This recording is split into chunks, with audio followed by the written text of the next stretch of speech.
The billionaire would later tell the press that he fell in love at first sight.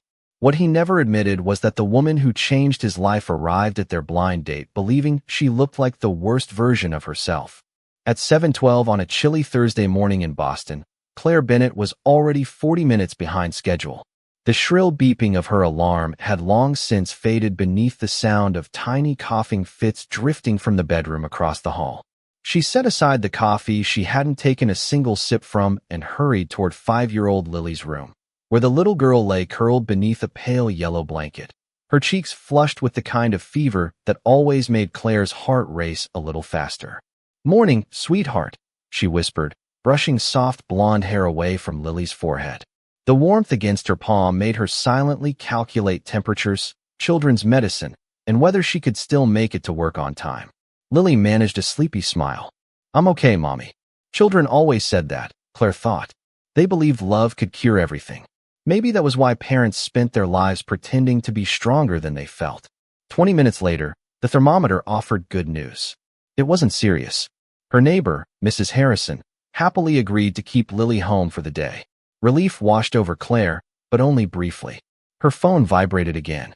Emma, her closest friend, had sent another message. "Don't even think about canceling tonight. One dinner. 2 hours.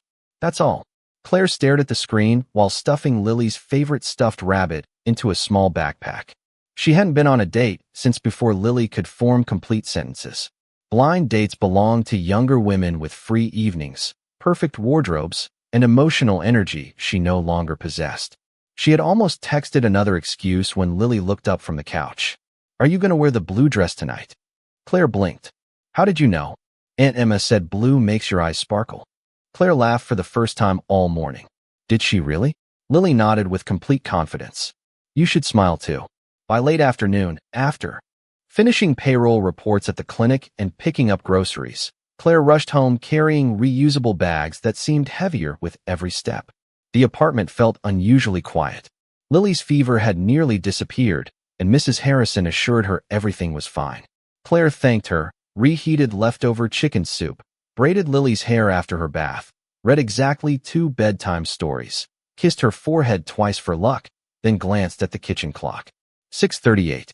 Her reservation was at 7. Panic arrived all at once. She hurried through the apartment gathering heels, earrings, her purse, and the blue dress Emma insisted she wear. Foundation, mascara, lipstick, blush. They all waited neatly inside the small cosmetic bag on her bathroom counter, while Claire mentally rehearsed introductions she hoped she'd never actually have to say. 7 minutes later, she locked the apartment door, nearly jogging toward the elevator while fastening one earring and searching for her car keys.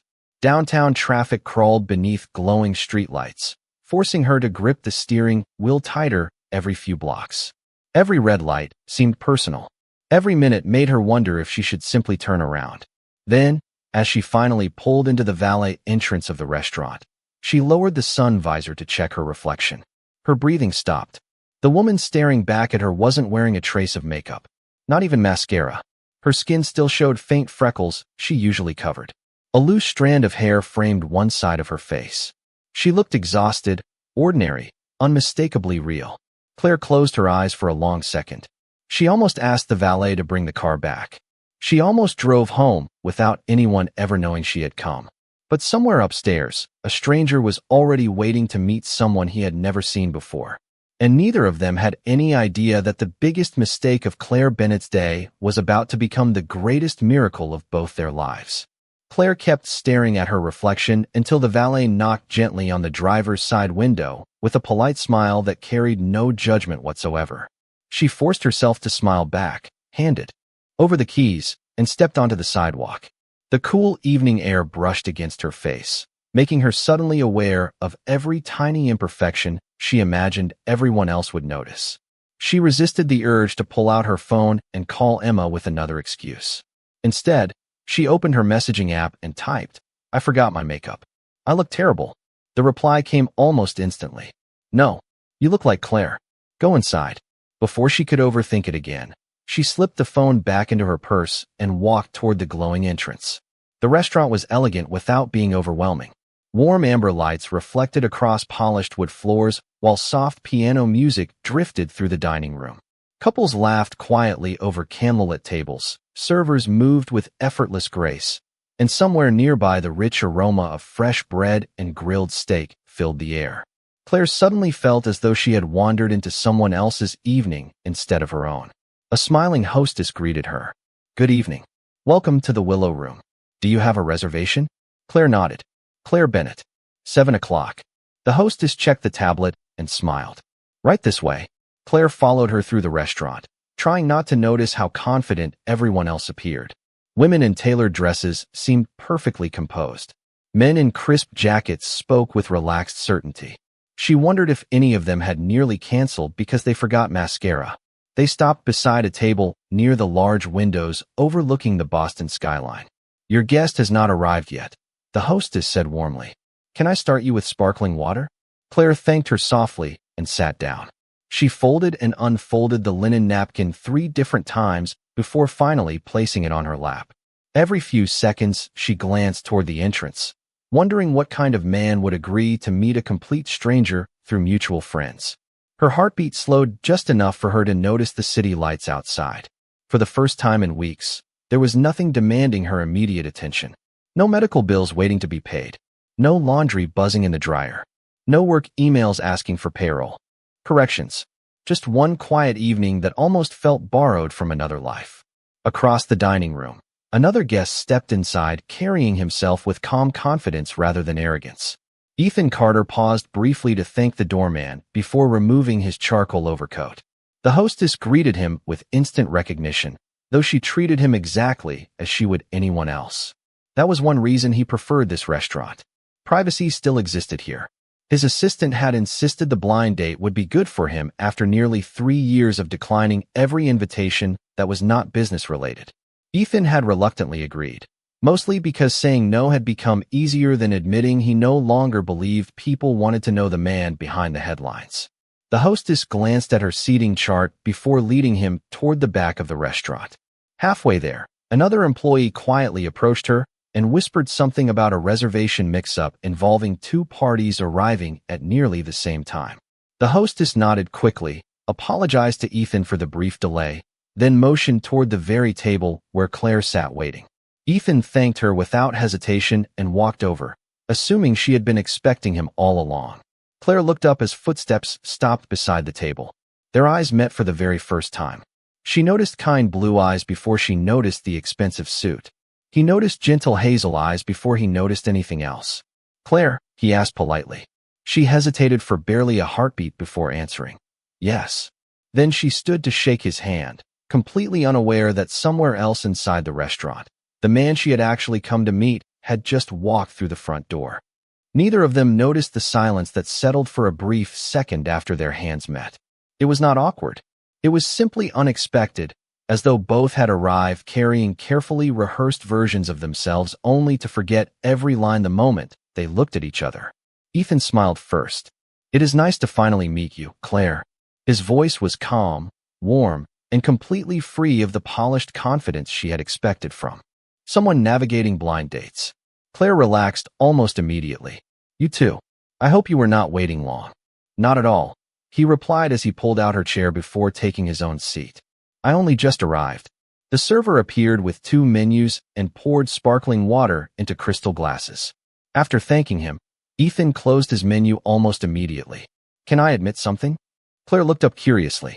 "Of course. I almost canceled tonight." Claire laughed before she could stop herself. "That makes 2 of us." The honesty surprised them both. Ethan leaned back slightly. "Blind dates are not exactly my specialty. Neither are mine. My best friend practically pushed me out the front door. Mine did something similar." Claire smiled. "Then perhaps we should both thank our friends later." The conversation settled into an easy rhythm that neither had expected. There was no uncomfortable interview, no list of achievements, no awkward attempt to impress one another. Instead, they spoke about ordinary things. Ethan mentioned that he enjoyed walking early in the morning before the city became noisy. Claire admitted that her favorite hour of the day was just after her daughter fell asleep because the apartment became peaceful for a little while. Ethan noticed the gentle way her face softened every time she mentioned Lily. There was quiet pride in her voice instead of exhaustion, even though the faint shadows beneath her eyes suggested she had not slept much recently. "How old is your daughter?" he asked. "She turned 5 in April." "That is a wonderful age." Claire nodded. "She believes I can fix everything." Ethan smiled thoughtfully. "Children have remarkable faith." Claire looked down at the table for a moment before answering softly. "I hope she keeps it longer than I did." Ethan did not rush to fill the silence. He understood that some sentences carried stories too large to explain in one evening. Instead, he asked, "What does she want to be when she grows up?" Claire laughed again. Yesterday, she wanted to become a veterinarian. Today, she wants to become an astronaut because she learned that astronauts eat tortillas instead of bread. Ethan laughed with genuine amusement. Several nearby guests glanced over, surprised to see a man they recognized from business magazines laughing so freely, but Ethan never noticed. His attention never left the woman sitting across from him. Claire reached for her water glass and suddenly frowned. "I have to confess something embarrassing. Now I am curious." She let out a quiet sigh. "I realized after I parked that I forgot to put on any makeup." She instinctively touched her cheek. "I almost drove home." Ethan looked at her for a long second, not studying her appearance, but searching her expression. "Really?" She nodded. "I thought you might think I did not care enough to prepare." Ethan shook his head slowly. "Actually, I thought the opposite." Claire blinked. "What do you mean?" "I thought you looked comfortable being yourself." She almost laughed at how completely wrong that assumption was. "Trust me, I was panicking in the parking lot." Ethan smiled. "Well, if it helps, I would never have guessed." Before Claire could answer, the server returned to take their dinner order. Neither realized that across the restaurant, another man had already asked the hostess why the woman he was supposed to meet had apparently disappeared. The hostess glanced nervously toward Claire's table, suddenly realizing that one small seating mistake had quietly rewritten the course of 2 completely different evenings. Their meals arrived, but neither seemed particularly interested in the food. The conversation had become unexpectedly comfortable, unfolding with the quiet rhythm of 2 people who had spent years speaking only when necessary and had almost forgotten what it felt like to be genuinely heard. Claire thanked the server as her grilled salmon was placed in front of her, then smiled apologetically. "I promise I am paying attention. I just realized I have not eaten in almost 10 hours." Ethan looked up with mild surprise. "Busy day?" Claire laughed softly. "That is one way to describe it." She reached for her fork before adding, "My daughter woke up with a fever this morning. Nothing serious, thankfully, but children have a way of changing every plan you make before breakfast." Ethan rested his hands loosely on the table. "Did you think about canceling tonight because of that?" "Several times." "Then why did you come?" Claire considered the question carefully. "Because somewhere along the way I realized I had become very good at saying no to life. I always had a responsible reason, but eventually every reason began to sound the same." Ethan lowered his eyes for a brief moment. The answer settled somewhere deeper than he expected. "I understand that better than you might think." Claire tilted her head slightly. "Really?" He nodded. "Work has a way of becoming a convenient excuse too." "What do you do?" she asked. Ethan smiled politely. "I manage a company." The answer was true without revealing anything more. Claire accepted it without pressing further. Instead, she shrugged. "I work in payroll at a neighborhood medical clinic. There is nothing glamorous about it, but people receive their paychecks on time, and somehow that matters." Ethan noticed she never apologized for her life. She never exaggerated her struggles to earn sympathy, nor did she pretend everything was perfect. There was a quiet dignity in the way she described ordinary responsibilities, as though raising a child, paying rent, and showing up every morning were achievements worth respecting. They were. "What is the hardest part about being a single parent?" Ethan asked gently. Claire looked out the window where the lights of Boston shimmered across the Charles River before answering. "It is not the money." Ethan listened carefully. "It is not even the exhaustion." She smiled faintly.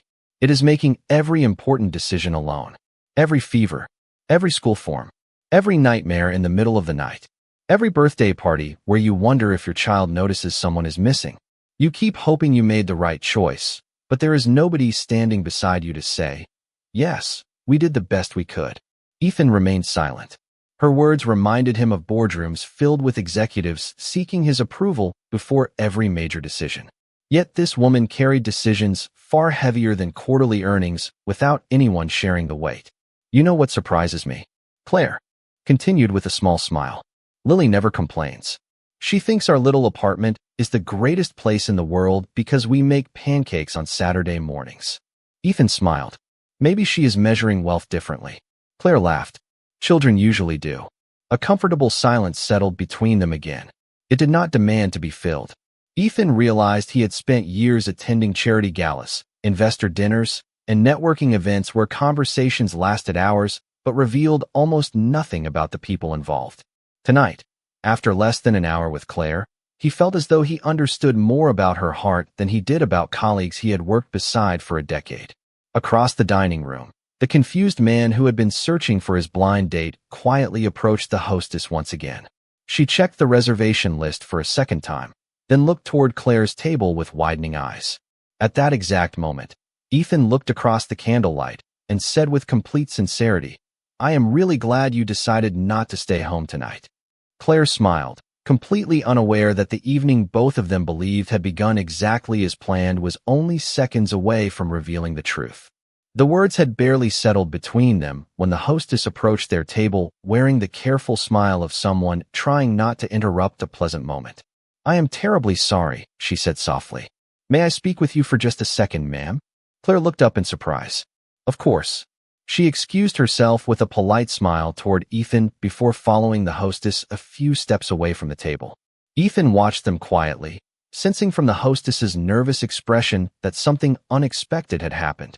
Near the reservation stand, the hostess lowered her voice. "Ms. Bennett, I sincerely apologize. We made a seating mistake." Claire frowned, not immediately understanding. "A seating mistake?" "Yes. Your blind date has been waiting at another table. We accidentally seated another guest with you because both reservations arrived within minutes of each other."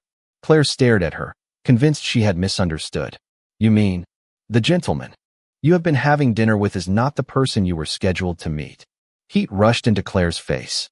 She glanced back toward Ethan, who remained seated by the window, calmly sipping his water without the slightest idea of what was unfolding. Her first instinct was embarrassment.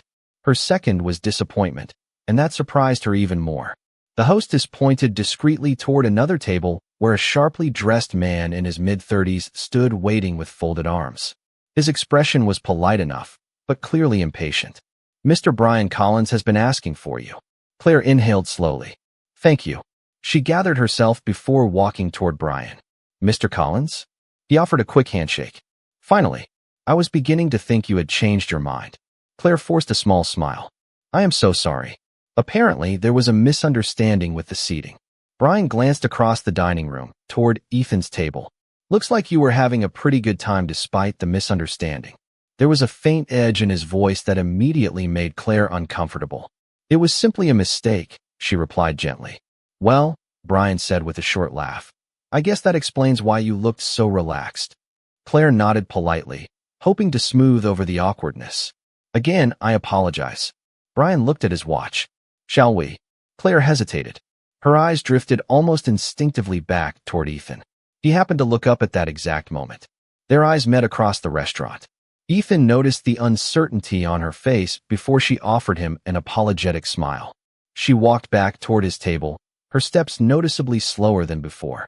"I owe you an apology," she said quietly. Ethan set down his glass. "For what? We were not supposed to meet." A puzzled smile crossed his face. Claire explained everything, from the reservation mix-up to the man now waiting for her on the other side of the dining room. As she spoke, Ethan remained completely silent, absorbing every word. Finally, he smiled with quiet amusement. "So we have been having someone else's first date." Claire laughed softly despite her embarrassment. "I cannot believe this happened." "Neither can I." For a brief moment, neither of them spoke. The piano continued playing. Glasses clinked softly around them. Life inside the restaurant carried on as though nothing unusual had happened. Yet both of them felt that something important had just slipped through their fingers. Claire picked up her purse. "Thank you for making an awkward evening feel unexpectedly comfortable." Ethan stood as she did. "Thank you for staying." She extended her hand once more, but Ethan surprised her by simply smiling instead of taking it immediately. I hope the rest of your evening is everything you were hoping for. Claire wanted to say something else, something she could not quite put into words. Instead, she nodded gently and walked away toward Brian's table. Ethan watched until she sat down across from the man she had actually come to meet. Only then did he slowly return to his seat, unable to explain why the empty chair across from him suddenly felt far more noticeable than the crowded restaurant surrounding him. Claire settled into the chair across from Brian Collins with the uneasy feeling that she had just walked away from the conversation she had actually wanted to continue. Brian offered a quick smile that never quite reached his eyes before signaling for the server. I already ordered a bottle of wine, he said confidently. I figured we had wasted enough time because of the restaurant. Claire thanked him politely. Water is fine for me. Brian looked mildly surprised. No wine. She shook her head. I am driving home tonight. He leaned back with a shrug. Fair enough. For a few moments they exchanged the usual introductions. Brian worked in commercial real estate, enjoyed golf, traveled frequently, and proudly described himself as someone who always knew exactly what he wanted. Claire listened with genuine courtesy, asking thoughtful questions whenever he paused. Yet she noticed something almost immediately. Every topic somehow circled back to Brian himself.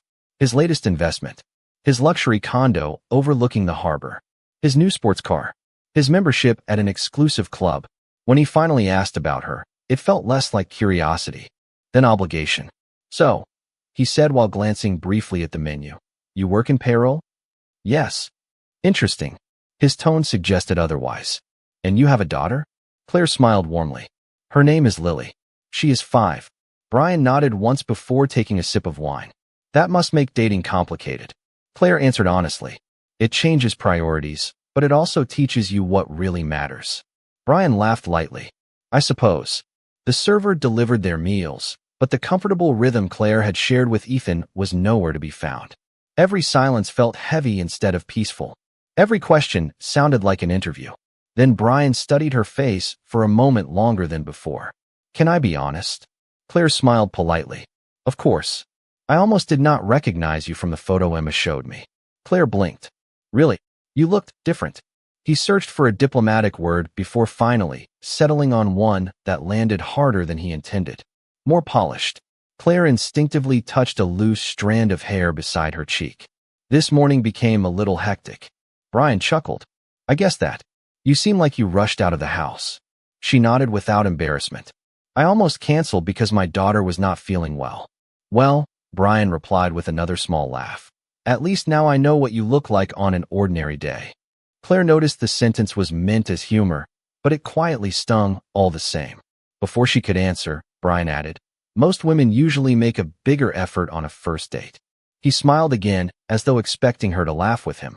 Instead, Claire simply looked down at her plate for a brief second. She had spent years learning not to let careless words define her. Still, she could not ignore how different those words sounded from Ethan's simple reassurance only minutes earlier. Brian continued speaking, unaware of the change in her expression. Presentation matters, especially first impressions. You only get one chance. Claire slowly lifted her eyes. I agree that first impressions matter. Her voice remained calm and kind. But sometimes they reveal more about the person making the judgment than the person being judged. Brian laughed awkwardly. I was only teasing. I know. She smiled gently, but something inside her had already settled. She folded her napkin carefully beside her untouched dessert plate and reached for her purse. I appreciate you taking the time to meet me tonight. Brian frowned. You are leaving? Claire nodded. I think we are looking for different things. He looked genuinely surprised. Because of one joke. Claire stood, her expression warm but unwavering. No, because I spent the first hour of this evening talking to someone who made me feel comfortable being exactly who I am. That conversation reminded me I should never apologize for being real. Without another word, she quietly placed enough cash on the table to cover her meal, thanked the server with a grateful smile, and walked toward the restaurant entrance, unaware that Ethan, who had never actually left, had witnessed every single moment. Claire had barely stepped outside when the cool Boston air wrapped around her like a welcome silence. The sounds of traffic blended with the distant hum of evening conversations as she exhaled a breath she did not realize she had been holding for the past hour. She stood beneath the restaurant's awning for a moment, searching through her purse for her valet ticket. For the first time that evening, she questioned why she had been nervous about forgetting her makeup instead of worrying about whether the person across the table would appreciate kindness more than appearance. She smiled faintly at the thought. Maybe life had answered that question for her. Claire. She turned at the sound of her name. Ethan stood several feet away, having just walked out of the restaurant. He had slipped on his overcoat, but his expression remained as calm as it had been throughout dinner.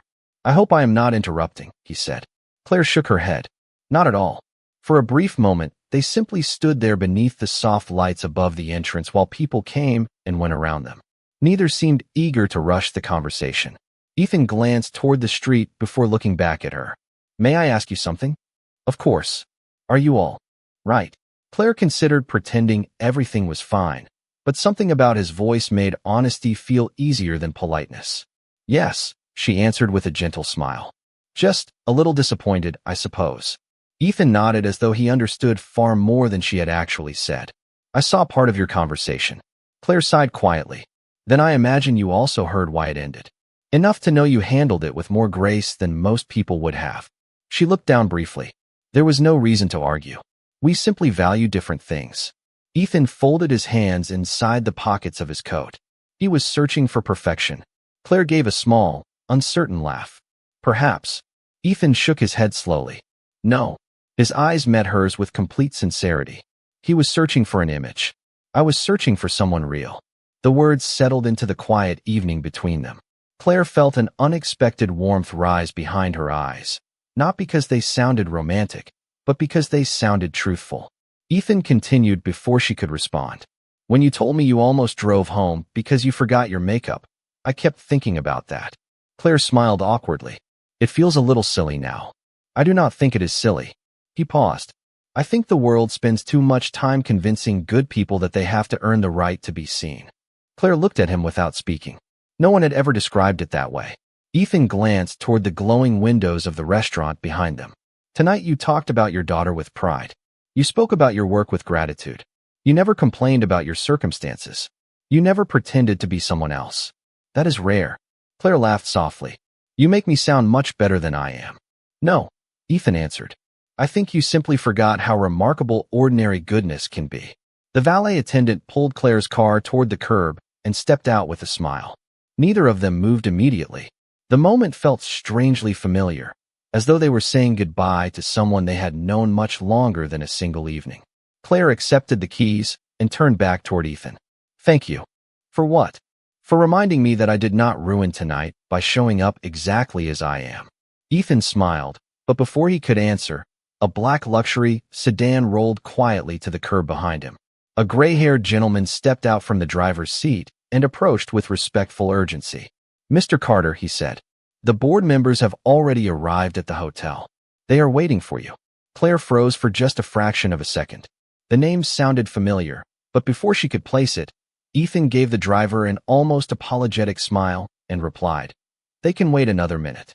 The driver nodded without question, leaving Claire standing there with the unmistakable feeling that the man she had mistaken for an ordinary blind date was someone she had never truly met at all. Claire watched the gray-haired driver return to the sedan before looking back at Ethan. The question forming in her mind felt almost impolite, yet curiosity quietly won. Mr. Carter? She asked. Ethan gave a small, almost reluctant smile. That is me. Claire studied him for a moment. Your driver called you Mr. Carter as though. She stopped herself, suddenly realizing she had never asked for his last name during dinner. Ethan finished the sentence for her. As though people usually know who I am. She nodded with an embarrassed smile. Something like that. He let out a soft laugh.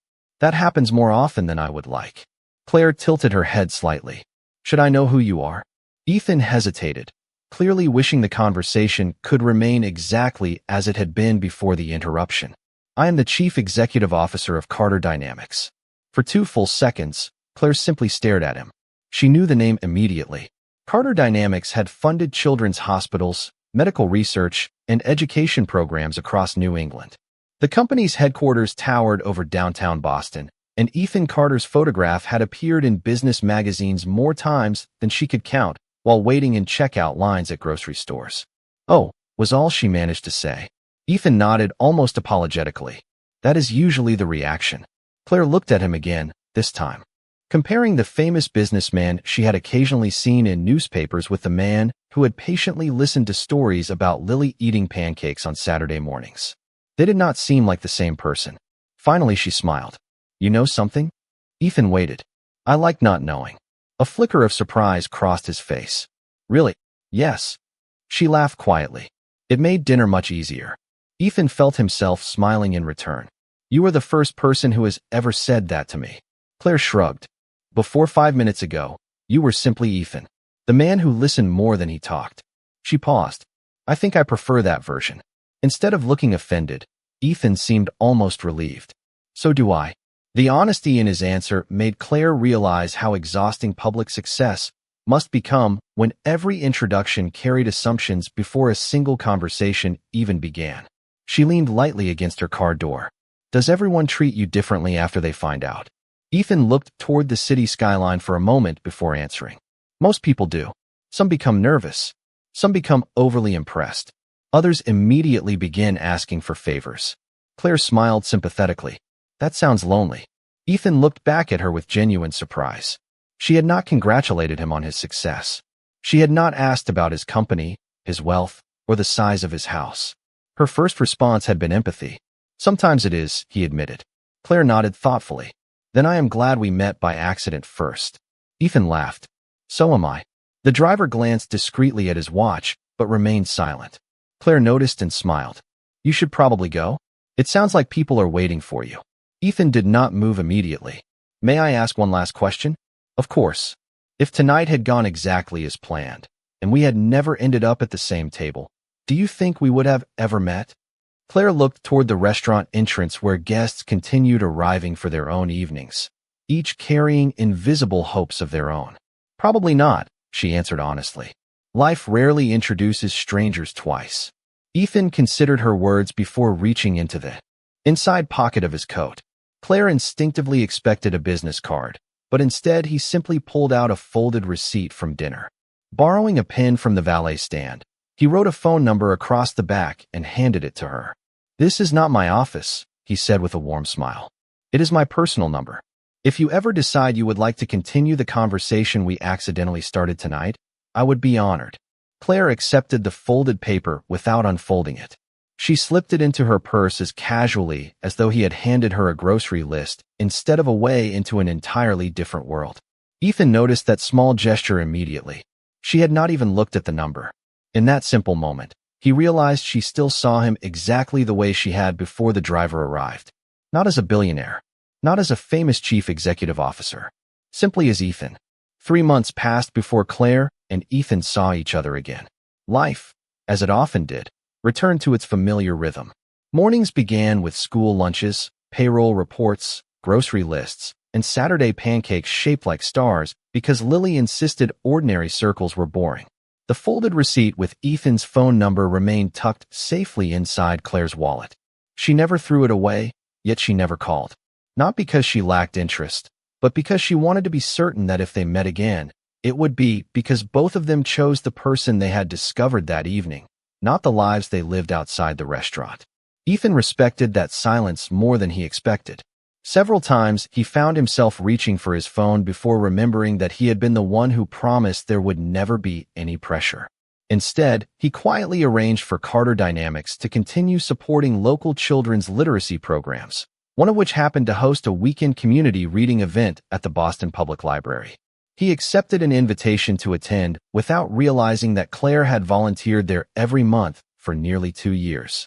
On a bright Saturday morning filled with children's laughter and the sound of pages turning, Claire knelt beside Lily as they helped. Younger children choose storybooks from colorful shelves. Mommy, Lily whispered excitedly, pointing toward the entrance. That man looks familiar.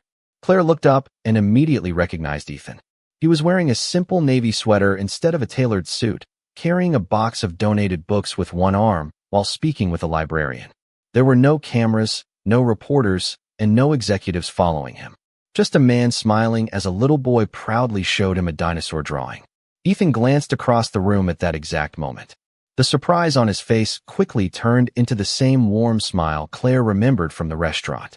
He walked over without hesitation. "I had a feeling life might introduce us twice after all," he said. Claire laughed softly. "It appears I was wrong." Lily looked curiously between them. "Mommy, is this your friend?" Claire smiled before Ethan could answer. "I hope so." Ethan crouched to Lily's eye level. "You must be the astronaut who likes pancakes." Lily's eyes grew wide. "Mom told you about me?" "She did," Ethan replied. "She said you dream big." Lily smiled proudly. "I changed my mind. Now I want to be a veterinarian again." Ethan laughed. "That sounds like a wonderful plan." Claire watched the exchange quietly. Ethan spoke to Lily with the same patience he had shown her months earlier. There was no performance, no attempt to impress anyone. He was simply present. As the morning continued, the three of them read stories to children, stacked donated books, and shared coffee from paper cups. At one point, Claire looked at Ethan and smiled knowingly. "I noticed something." "What is that?" "Today I remembered my makeup." Ethan studied her face for a moment before shaking his head with an easy smile. "I liked the first version too." Claire laughed, and before she could answer, Lily tugged gently on her sleeve. "Me too, Mommy. You always look like you." Ethan looked from mother to daughter, and in that simple sentence he heard more wisdom than he had found in years of board meetings and business conferences. Success had built him an empire, but sincerity had finally shown him a home. As sunlight poured through the library windows, and children filled the room with laughter, Ethan realized the greatest fortune he had ever discovered had not been hidden inside a company, a contract, or a bank account. It had been sitting across a restaurant table on a night when a tired single mother almost turned her car around because she believed she was not beautiful enough to be seen. She never knew that the only thing she forgot that evening was the mask the world had taught her to wear, and by leaving it behind, she allowed someone else to finally see the person who had been extraordinary all along.